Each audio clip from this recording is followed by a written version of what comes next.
It's Hollywood Balls with me, Geordie, Pete Redding. Delighted to welcome my brother back, Super Kevin Campbell. We're here for something a little bit exclusive because we're ahead of the field, obviously. I'm here in my Newcastle top, which means we're looking at a Premier League preview for the first day of the season. Super Kev, how are you? I'm very well, thank you. I've had a couple of injuries and but you know what? I had a fitness test booked for Friday, never worked out on Friday, but here I am with you now, and I'm ready to go, Pete. Ready to go.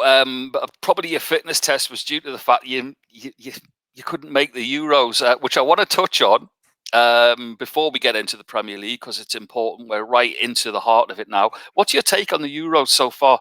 And a couple of points. Players. We'll start with players. I think probably the most outstanding team for now has been Italy, and the way they've played. I think Mancini's done a really good job with them. They were my kind of dark horses, considering they hadn't really qualified for a few tournaments, and they needed directing, and he's been doing a great job. And they've got some fantastic players, haven't they? You see him bring that ball down against Wales. Oh, a different class. Listen, he was a quality player. Yeah, he was a quality. Just raise the back leg up and put it. It was brilliant, absolutely brilliant. And they've been probably the outstanding team. Although Belgium looked good, and France at times, and Portugal, Germany kind of flexed their muscles again. We've seen good, bad, and the ugly with England. But these things don't really start taking off until you get to the knockout stages. So it's going to be really interesting once we get there. I have to give a special mention, because no one really has actually from any of our media colleagues. I think the refs have been outstanding. Yeah, the refs have been very good, I think, as well. Yeah. And thank God they're not doing VAR like the Premier League. They're doing it like the Europeans do. You can't take it weekly, never mind daily. Oh, I can't take it weekly, monthly, and I'm telling you, it's been a nightmare. In England, the Premier League has been a nightmare, but the international guys and the European referees have been first class. And even a couple of English referees chucked in there have been doing it their way, and they've looked comfortable doing it. So hopefully the Premier League will adopt it fully next season, and we won't have the farce that we had. Yeah, so we're going to move on. Speaking of the Premier League, listen, I had a message the other day, and it came from a very dear friend who said, we love Hollywood Balls, love the show, love Super Kev and how much he loves the predictions, but why doesn't Geordie Pete do it? So I said, okay, from this season, I'm in. Yes. I tell you, everyone, let me just tell you, this has made my day. This has made my day. Do you know, Pete, I know why you didn't do the predictions. I know why. Why is that? Because you're scared. You're scared of the champ. That's why. And by the way, Pete. No, I'm not even going to say nothing yet, because you do have my video. You have my video. I've got the video, which is going to get played at the end of this interview. Is it at the end of this? And make sure it's at the start of next. Everything. I want it constant. You're basically inviting the world onto you, aren't you? It's what you do. What do you reckon these broad shoulders are for? Bring it on. I want them all. Take them all on.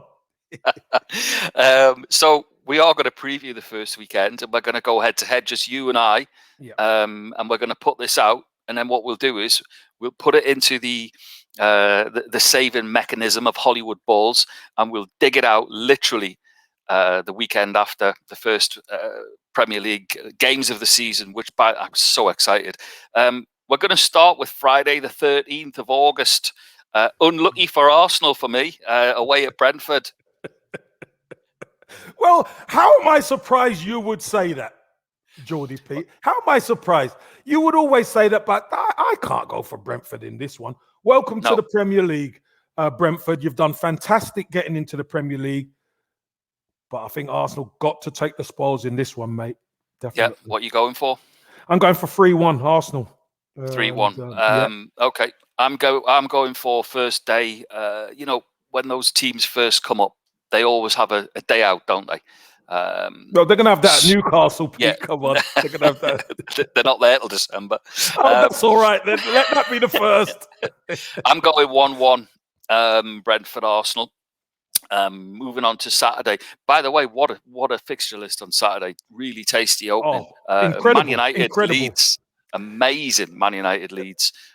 Pete, if I was a gambling man, I would say that Premier League computer is a bit naughty with some of these these first day fixtures. But no, Manchester United Leeds. I've got to go Manchester United, Pete. Yeah, I know Leeds have had a really good season, but I just think Man United, they've got to hit the ground running this season. They were second last season, so I'm going to go Man United. I think, what was it, 5-3 the last time they played at Old Trafford. I'm going to go 3-1 to Manchester United. Okay, I've got 2-0 to Man United. So we've got that in the bag. Mm-hmm. Then we've got the Bees, Burnley against Brighton. It's a big game for both teams because they've got to. When you look at last season and what happened, the way that towards the end of the season these teams tumbled into the relegation zone, they've got to get off to a flyer, haven't they? Yeah, they both do. Burnley and Brighton. They do, and I think Brighton are going to lose quite a few players. We're not quite there yet, and there's already been coveted, Basuma and Ben White and all these guys. So that's going to make me sway to Burnley. I'm going to say it's going to be pretty close. I'm going to say 2-1 Burnley. I'm going to go for. I've got a 1-1 draw, and again, just because I'm going on that opening day of the season vibe. And then you go across to London, Chelsea, Crystal Palace. It's going to be a new era for Palace, big time. And Chelsea are sort of warming up. They're European champions, so unbelievable. I've got a big score there, but I'll let you go first. Yeah, no problem. I'm going to go. I think Chelsea are going to romp this, to be honest, Pete. Yeah. I'm going to go 4-1 Chelsea. Okay, I've got 3-0. But a fascinating spell for Crystal Palace. I don't know what's going to happen there. Everton, they entertain Everton, your old side. They entertain Southampton. Again, what's going to happen at Everton? Carlo's gone, and there's chat of him taking. Yeah, well, another managerless club in my old team, Everton, and it's amazing how Carlo Ancelotti wants to bring Dominic Calvert-Lewin to. That's the rumor, anyway.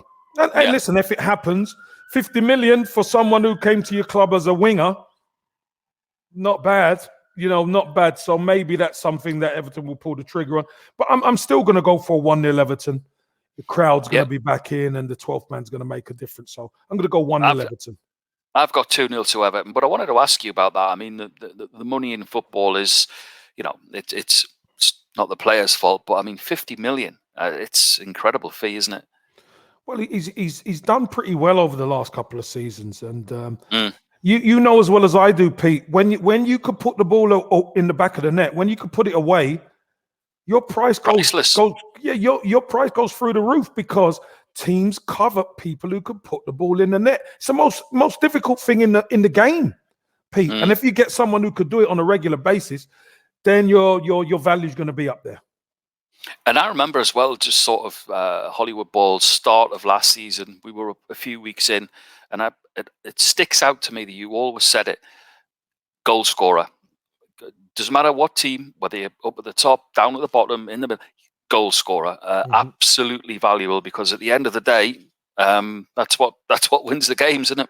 Well, I think we had a discussion, didn't we, about Newcastle and getting their boys back fit. St. Maximum and Wilson and stuff. Once you've got a player who can put the ball away, you are in a better position than a lot of the teams down there, because you've got a commodity that a lot of the other teams just haven't got. Someone who could stick it away. And it was proven as soon as you got the players back at Newcastle, your form just picked up. And obviously, We're still expecting. I'm still expecting a crate of champagne from you, Pete, after lending you, Willock. You know what I mean? I'm expecting a crate of champagne at some stage. Well, I heard they were going to swap young Freddie Woodman because Arsenal need a keeper. Joe Willock will come home to Tyneside. Freddie Woodman will go to Arsenal.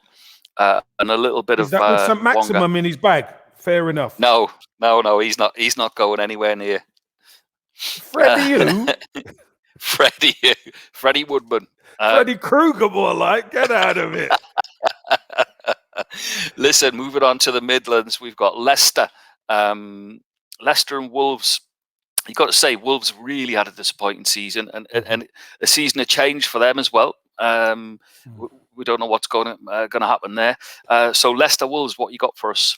Yeah, I've got 2-0 to Leicester. Leicester, same. Leicester are going to be upwardly mobile, I believe. So yeah, I've got 2-0, and you've got 2-0 as well, Pete. Have you? I have, yes, yeah. So we agree on something. Well, for once, not a lot.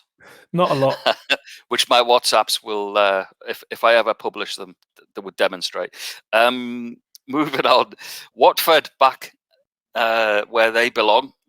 Got a lot of really good Hornet fans. Graham from Abu Dhabi, great lad, by the way. He's so excited. Watford are back. They've got Villa up first. What have you got for that? I've got 2-1 to Villa. I think Villa, just the know-how of being in the Premier League. Obviously, it's going to be great for Watford to be back.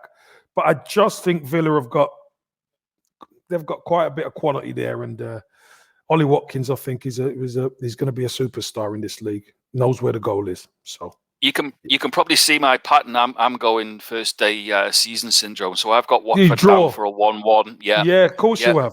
Of course you have for a point. I like your methodical thinking, Pete. I've got to put a lot into this because if I don't, I'll just get battered. You always get battered anyway. What are you talking about? I can't afford to have that. Okay, Norwich again, another team back where they belong. Delia's army. They're at home to Liverpool. What a start! I mean, it's what I have to say. It's what Norwich do really well. They go up, they go down, they yo-yo, but they just appreciate being in the Premier League, and they'll be absolutely buzzing for this game, won't they? Yeah, they will, especially at home. I think this fixture was the reverse fixture last time they were in the Premier League, wasn't it? They played Liverpool at Anfield to start. Now that computer has given them a home game, so fantastic. But you're playing into Liverpool's hands when you attack them. So I don't see Norwich winning this game. I think it's going to be a tight game. Right. But I just think Liverpool are going to get away from 3-1 to Liverpool.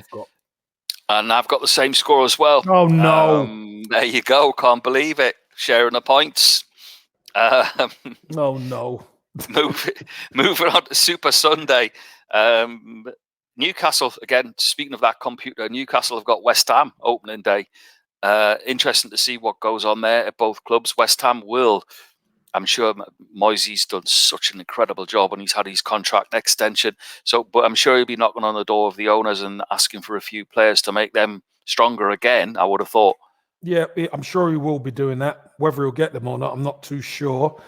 There was the Jesse Lingard factor at the back end of last season as well. Do you think he'll stay, Kev? No, I don't. I think obviously he's a Manchester United player, isn't he?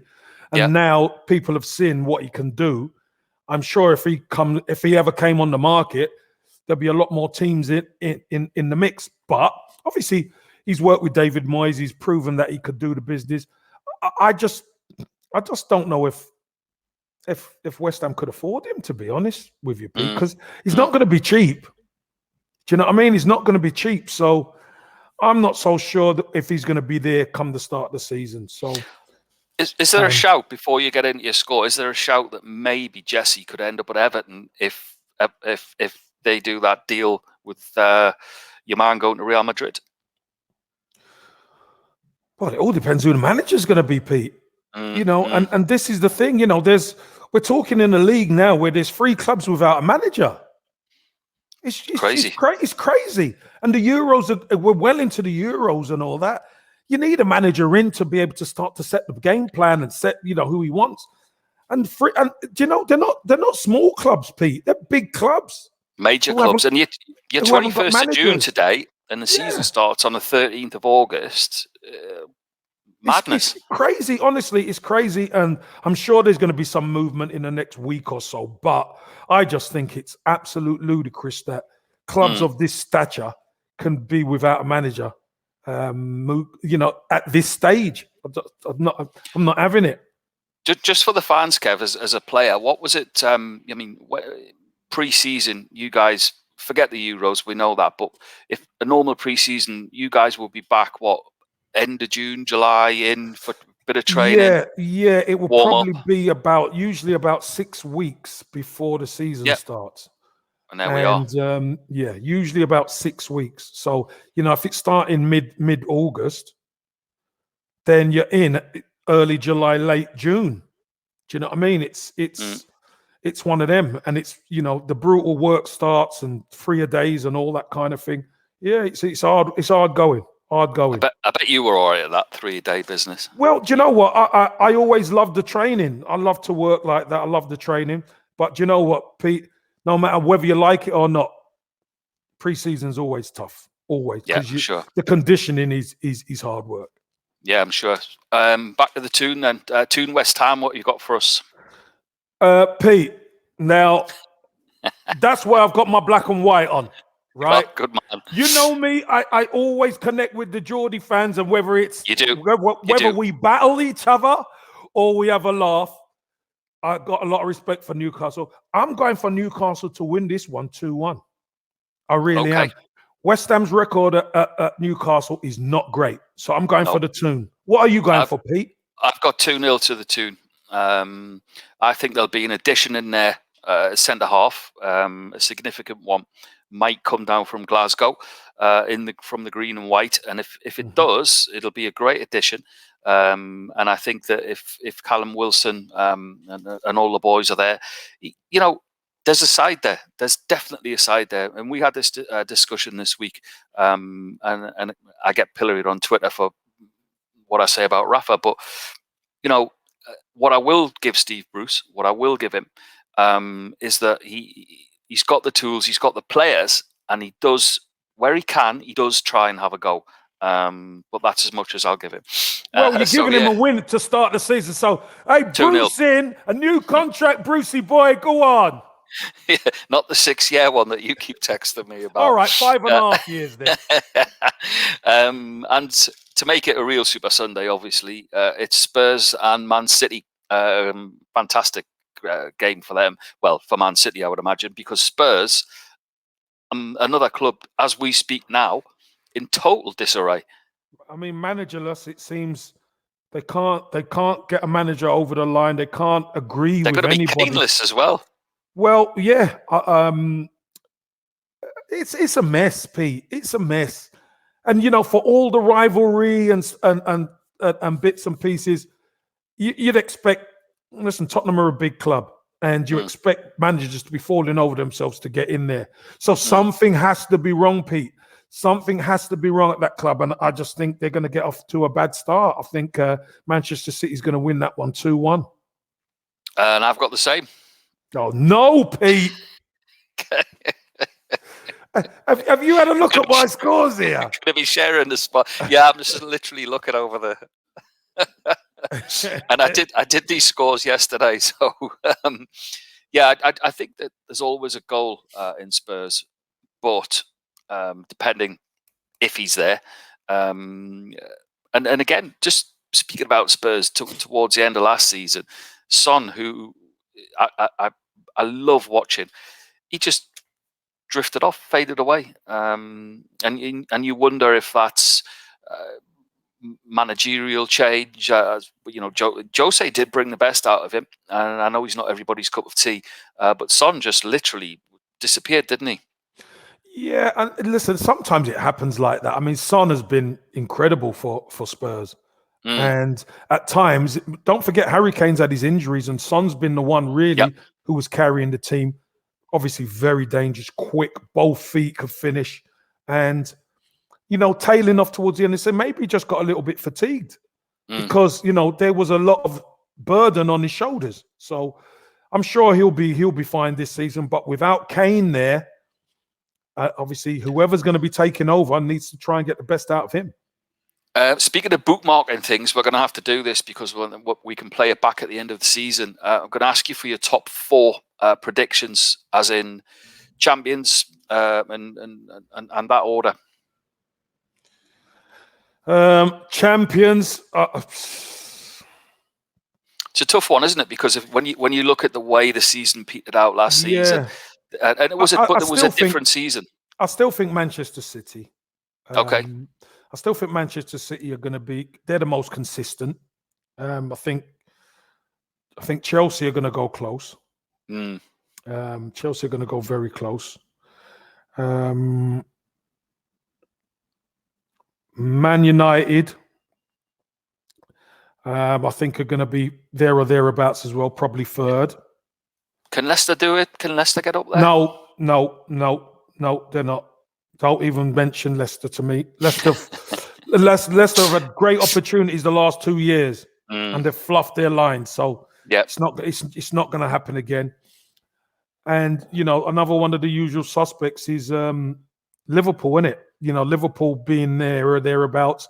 I think Arsenal just going to miss out. Arsenal going to have a decent season with no European football, but I think Arsenal. Listen, I want to be proved wrong. Trust me on this one. I know. But I just think Arsenal will miss out and get a 5th spot. Do you not think, though? I remember, and it started off, funnily enough, with Pardew when he was at Newcastle, and we got into that Europa League.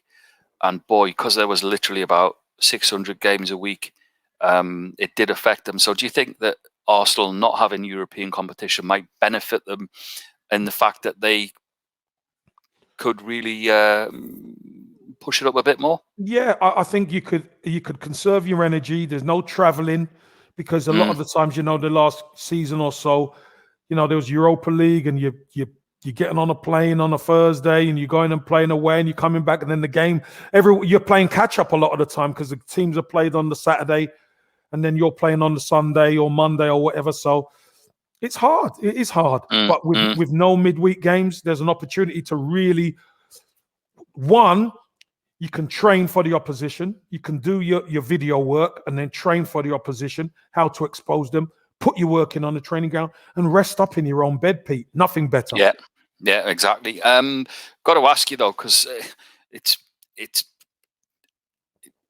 when you say about the travel and the resting up, a lot of fans will go, oh, they're on planes, they've got first class seats and it's literally 2 hours away. It does take it out of you, doesn't it? Well, of course, listen, the one thing is traveling just as a normal civilian is one thing. People still get knackered traveling as a civilian. But when you travel as a sportsman, when you get there, you have to train. Yeah. So you sometimes you train before you leave. You get there, then you got to train, and then you got to, put the work in, and you're in a different environment, etc. So everything just works kind of against you. But when you're in your own home, when you're at your home stadium, your own training ground, etc., you get into more of a routine. Yep. And football, like it or not, is a lot about routine. The more you can get into a routine, the better. And with no European football, it's good. Liverpool, though, not in the equation as title runners for you? I don't know. I think they're going to be there. It's hard to say now, isn't it? Because there's no transfer activity. Well, no. The only reason I say that, Pete, they're going to be up there. Virgil van Dijk's been out virtually a season. And is he going to be the same coming back? It might take him a little while to assimilate. Gomez is coming back. There's a few of that defense, their title-winning defense, that are just starting to get themselves back. They're going to be training, probably be fit for the start of the season. But they haven't played a lot of football. And there's going to be aches and niggles and pains and some few bits and pieces going on with Liverpool. They're still formidable. They're still a good side, but I don't think they're going to be quite running as hot as they used to. Okay. This season. I'm going for Chelsea to win the league this year. City runners-up. I fancy Liverpool in third and Man United fourth. I think that Chelsea will. There'll definitely be additions to that squad. But what he did towards the end of that, if he'd been in earlier, who knows? And he's got a little bit of a hold over Pep, hasn't he? Well, he has, and he made Pep do something that Pep doesn't usually do in the Champions League final. You've got to have that holding midfielder. That's the pivot. And Pep tried to outsmart him, and he outsmarted himself in the end. But hey, listen, fair play to Chelsea. The second Champions League, but the league is totally different. As you know, the league is totally different. And the way Tuchel started off to the way he finished, remember there was a couple of losses in there and stuff like that. So again, it's a marathon, not a sprint. It's going to be interesting to see what happens because they need a striker. Yes, they do. I've got to give a very special mention before we leave to Hartlepool. Congratulations, back in the league. I watched the game yesterday, and it was superb to watch. Literally, every player from both sides, Torquay and Hartlepool, giving it everything. Managers running up and down, screaming on the touchline. Even the goalkeeper coming up with a goal, didn't he? Header, Torquay goalkeeper. Jeez, brilliant. But you know what? The best thing about the whole thing, Kev, was seeing the fans back in the stadium. Every emotion was there. The Hartlepool, when Torquay scored, the joy, but when Hartlepool, their fans, they were just devastated. But they hung on through extra time. I thought that they were going to give it away, and they did the penalties again. But a special mention to the Torquay keeper because what a legend. He reminded me. I said to my dad yesterday. He reminded me of Bruce Grobbelaar. He just loved it. He was so up for the penalty shootout. He was smiling, laughing, grilling the players that were going to take the pens. Fantastic advert for football. Absolutely brilliant. Scored a goal. Do you know that joy of being involved in the game? Really shone through with him. And I thought it was absolutely brilliant. Obviously, he was unlucky to be on the losing side in the end. Sure. But, what an advert for the National League. I thought it was absolutely brilliant. Both teams going at it all the way. So superb. And it couldn't have, I could have, I'm sure that the guys were all shattered, but I wanted it to carry on for at least another 90 minutes. It was brilliant. Hollywood Balls is in then with our predictions. That's it, kicked off. We'll be back for the Euros and watching that through. So, Kev, all it remains to say is bring it on. Hey, no, bring it on, champ, please. When you're addressing me, call me champ. No, listen, looking forward to it. And I hope everybody enjoys it because we've got a nice, big, long season ahead. All the best. Literally can't wait for it. And never forget as well, just for anyone that wants to come on and take Kev on, they can. But remember the questions that we did when we first started Hollywood Balls. You went through I asked you a question every weekend and you went through unbeaten, didn't you? So it takes some doing. So if you want to take Kev on, all the best. But I'm quite quietly confident. Well, listen, bring it on.